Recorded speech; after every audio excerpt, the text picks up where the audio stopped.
In a world where money can buy almost everything, one truth remains unshaken. Life is fragile, and beyond the grasp of wealth. What if you were given just 3 days to live? What if all the money in the world couldn't save you? This is the story of a billionaire's son, Arian, who was given only 3 days to live. Doctors had lost hope, and even his father's billions couldn't buy him more time. But fate works in mysterious ways.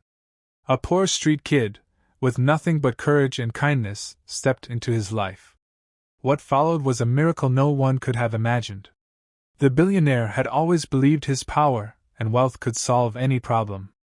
His son was the heartbeat of his empire, the only heir to the fortune he had built from the ground up. But one evening, Arian collapsed suddenly, gasping for air, his body trembling with weakness. Within hours, doctors from the most advanced hospitals were flown in by private jet.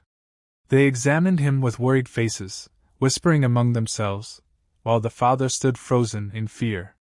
After endless tests and long hours, the truth came out, a rare illness that science had no cure for. Their voices trembled as they told the father, "He has only 3 days to live." Those words echoed like thunder in his ears. For the first time, his billions felt like dust, powerless against the certainty of death. The mansion, usually alive with laughter and lights, turned into a house of mourning. Reporters camped outside, broadcasting the tragedy across the world. Inside, silence reigned, broken only by the sound of Arian's shallow breathing. The father clutched his son's frail hands, whispering promises he could not keep, begging the heavens for mercy. Every tick of the clock was unbearable, a reminder that time was slipping away. Arian looked at him with tired eyes and whispered, "Father, I don't want to die." Those words pierced deeper than any wound. The man who owned cities could do nothing for the one life that mattered most. That night, as the city lights glittered in the distance, despair filled every corner of the mansion. But far away, on the same streets where the billionaire's wealth cast its shadow, lived a boy with nothing, whose kindness and courage were about to rewrite the fate of the dying heir. Beneath the glittering towers and glass walls of the billionaire's empire lay another world, unseen and often forgotten. In that world lived Samir, a barefoot boy who had grown up on pavements and back alleys. His days were filled with hunger, his nights with the cold sting of loneliness. He sold flowers at traffic signals, carried bags for strangers, and sometimes shined shoes to earn just enough for a stale piece of bread. Yet, despite the harshness of the streets, Samir carried something precious inside him, a heart that refused to grow bitter. He found joy in the little things, like chasing birds by the riverbank, or reading torn pages of books he pulled from trash cans. Knowledge fascinated him. Kindness defined him.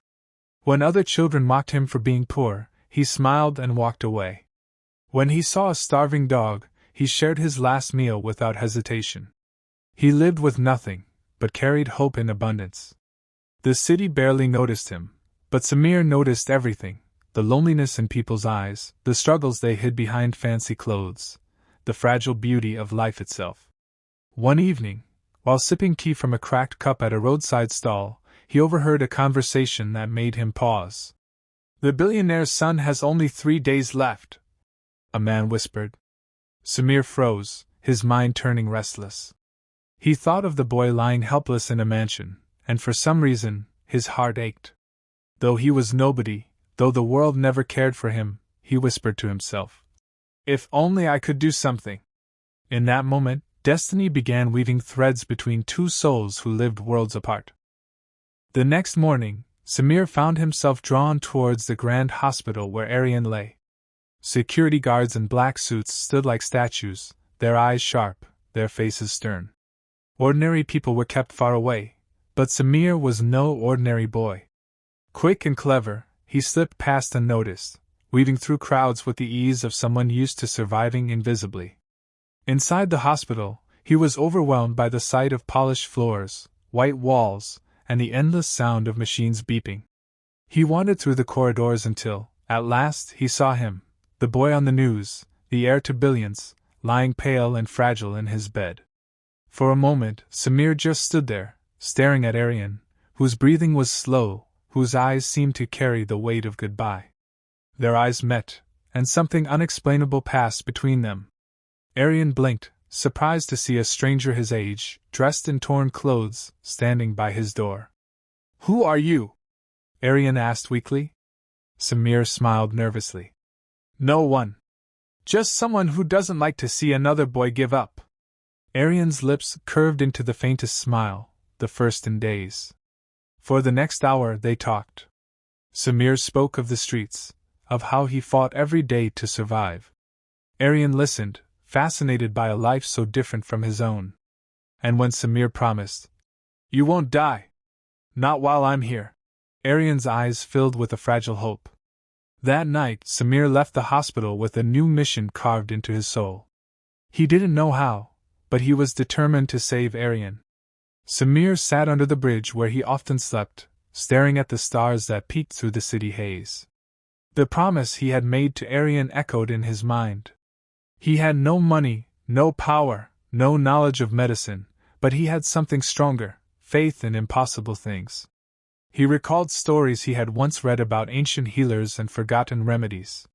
Somewhere deep within him, a voice whispered that the answer existed, hidden far from hospitals and laboratories. "I will find it," Samir muttered to himself. The next morning, he returned to the hospital, sneaking inside once more. Arian looked weaker than before, his breathing shallow. Samir took his hand and whispered, "I swear I'll come back with something that will save you." Arian's eyes shone with a flicker of belief. Even the billionaire father, who noticed this strange boy visiting his son, remained silent, too broken to interfere. Samir left the city that very day, setting out on foot toward the distant countryside. He asked strangers, old healers, even monks in temples about cures for rare illnesses. Most shook their heads, some laughed, others dismissed him as a foolish child. But Samir kept moving, his promise burning inside him like fire. He wandered through villages, over hills, and into forests, following every faint clue. The city had forgotten about him, but in the silent struggle of a poor boy's footsteps, a miracle was quietly being chased. Days blurred together as Samir pushed himself beyond exhaustion, surviving on scraps and kindness from strangers. He reached a remote village where he heard whispers of an old healer who lived deep inside the forest. Locals spoke of him with reverence and fear, claiming he knew secrets of nature that modern doctors had long abandoned. Samir followed their directions, trekking through dense woods where sunlight barely reached the ground.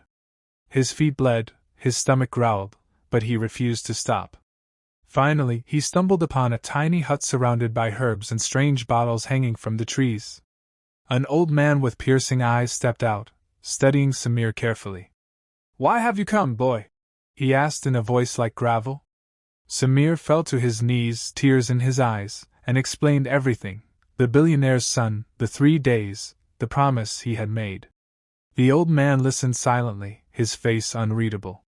Then, he disappeared into his hut and returned with a small pouch filled with dried herbs. "This plant," he said, "blooms only once every decade in the heart of the forest. It holds power, but it demands purity of intention. If your heart is true, it may save the boy. If not, it will do nothing." Samir clutched the pouch to his chest, his heart racing. For him, there was no doubt. His intention was clear. Thanking the healer, he turned back toward the city, knowing that time was running out. The boy who had nothing now carried in his hands the fragile hope of saving a billionaire's heir. Samir ran through the night with the precious pouch clutched tightly in his hands. The forest behind him seemed endless, and the road ahead stretched like a cruel test of his endurance. He thought of Arian, lying pale and breathless, and pushed himself harder. Every second felt like sand slipping from an hourglass. His body screamed for rest, but his promise carried him forward. As he neared the city, the streets glowed with neon lights. Cars rushed past, and life carried on as if nothing was wrong. Nobody noticed the ragged boy with torn clothes and bleeding feet, racing against death itself. He stumbled, fell, and rose again, wiping sweat from his brow. By dawn, his legs trembled, but the hospital tower finally appeared in the distance. He staggered inside, ignoring the shocked faces of guards and nurses. Bursting into Arian's room, he saw the boy barely conscious, his lips dry, his chest rising faintly. Samir cried out, "Hold on, Arian! I found it!" Doctors tried to stop him, but the billionaire raised his hand, his eyes wide with desperate curiosity. Samir poured the herbs into warm water and gently fed it to Arian, whispering, "You promised me you'd fight." For a few terrifying moments, nothing happened. Arian's body lay still, the machines around him beeping steadily. Silence filled the room until, suddenly, Arian coughed weakly, his color returning ever so slightly. Gasps filled the room. For the first time in days, hope returned. Samir collapsed to the floor, exhausted, but smiling as though he had already won half the battle. Doctors surrounded Arian, baffled at what they were witnessing. His pulse grew stronger, his breathing steadier, as though a hidden energy was reviving him from within. They tested his vitals, shook their heads in disbelief, and whispered among themselves. "This is impossible," one muttered. But there Arian was, no longer slipping toward death, his fragile life clinging with renewed strength. The billionaire stepped forward, his face pale with awe. He looked at Samir, this street boy covered in dirt and sweat, and for the first time in his life, the man bowed his head. Not to a king, not to money, but to a child's courage. "What did you give him?" the father asked, his voice trembling. Samir explained about the healer in the forest, about the herb that only bloomed once in a decade, about the test of intention. "It wasn't me," Samir said softly. "It was hope. Arian wanted to live, and I wanted to keep my promise." Days passed, and Arian's strength slowly returned. The boy who was told he had only 3 days to live was sitting up, smiling, even laughing. Reporters outside the mansion went wild when news spread. "Miracle heals billionaire's son!" But inside those walls, the truth was simple. It wasn't science alone. It was faith, sacrifice, and the heart of a boy who refused to let another child die. Yet, even as the mansion celebrated, whispers of doubt grew. Was the cure permanent, or would death return to claim its debt? Not everyone celebrated Arian's recovery. Hidden in the shadows were people who thrived on the billionaire's downfall. Enemies who had long waited for his empire to crumble saw the boy's survival as a threat to their schemes. One night, as Samir slept in the guest room the family had offered him, a man in a dark suit approached him. "You've done enough," the stranger hissed. "Leave now, and no harm will come to you." Samir stood tall despite his trembling heart. "I promised Arian I would not leave until he was safe," he replied. The man's eyes narrowed. By the next morning, Samir noticed suspicious faces watching him in the hallways, and rumors began to spread among the staff. Some called him a fraud, a street kid looking to take advantage of the billionaire's pain. Arian's father, torn between gratitude and fear of betrayal, struggled with doubt.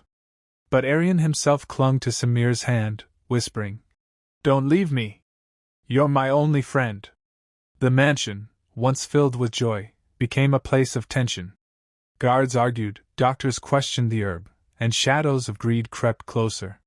Samir, though just a boy, stood firm against it all. He wasn't fighting only for Arian's life anymore. He was fighting against a world that couldn't believe miracles could come from someone with nothing. The weight was heavy, the threats real, but the promise in his heart burned brighter than fear. For a while, Arian's recovery seemed steady. But then came a night that shook everyone. Arian suddenly collapsed again, his body trembling, his breath fading as doctors rushed to his side. Panic filled the mansion as alarms echoed through the halls. The billionaire froze, fear gripping him like icy chains. Had the miracle failed? Was the cure only temporary? Samir pushed through the chaos, his heart racing. He begged the doctors not to give up, but they shook their heads. "His body is rejecting the cure," one whispered.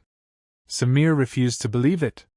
He knelt beside Arian's bed, tears streaming down his dirty cheeks, and whispered, "Don't go, Arian. Please don't go. You promised me you'd fight." Arian's eyelids fluttered, but his pulse weakened with each passing second. The billionaire fell to his knees, crying out to a god he had long forgotten.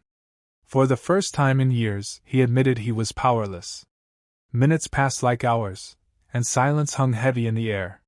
Samir held Arian's hand tightly, refusing to let go. Suddenly, a faint smile appeared on Arian's lips. He whispered weakly, "I'm still here because of you." The doctors, stunned, checked his vitals again.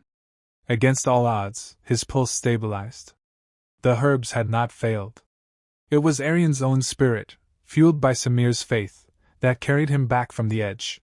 Hope returned, fragile, but alive. For everyone else, it was a miracle, but for Samir, it was simply the power of not giving up. The next morning, sunlight poured through the mansion windows, golden and warm, as if the universe itself was celebrating. Arian sat up in bed, his cheeks full of color, his eyes alive with energy. Doctors ran test after test, and the results left them speechless. There was no trace of illness left in his body. The boy who was meant to die in 3 days now stood at the doorway of a new life. The billionaire embraced his son with tears of joy, but then his gaze fell on Samir, standing quietly in the corner. For a moment, the man was lost for words. Finally, he walked over, knelt down, and hugged the street boy tightly. "You gave me back my son," he whispered, "and no wealth in this world can repay that." News of the miracle spread across the globe, but the true story was known only to those within those walls. A poor boy with nothing had achieved what doctors and money could not. Samir was no longer just a nameless child from the streets. He became family, a brother to Arian, and a son in the eyes of the billionaire. But most importantly, he remained who he always was, a boy with a heart full of kindness. The miracle didn't just save Arian's life. It changed the billionaire's soul, teaching him that real wealth lies not in money, but in love, hope, and compassion. And for Samir, it proved that even someone with nothing can do the impossible. Life often teaches us that money can build empires, buy luxuries, and command respect. But it cannot guarantee the things that truly matter: love, loyalty, and the gift of life itself.